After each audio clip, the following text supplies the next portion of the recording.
Angélica Ayala has been poor all her life. And even though she continues to live in need, she says that her life has gotten better with the current government.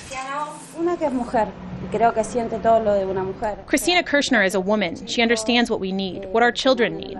That's why she has implemented programs to help our children, to get them to school, and to help the poor as a whole.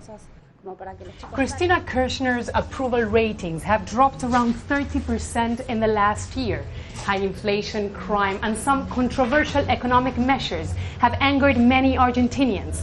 But in places like this one, where people have benefited from the government's help, support for Kirchner remains high. But it's not only the poor who continue to support the government. Some sectors of the middle class agree with her political and economic measures as well. Gerardo Gallo is a musician. He says that with Cristina Kirchner, Argentina has become more humane and nationalistic.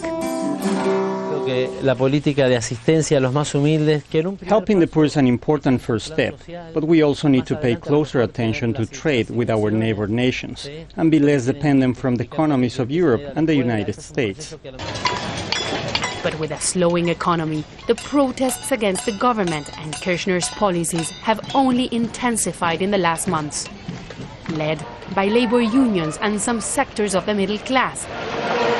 Still, analysts say that the government is not under any kind of threat.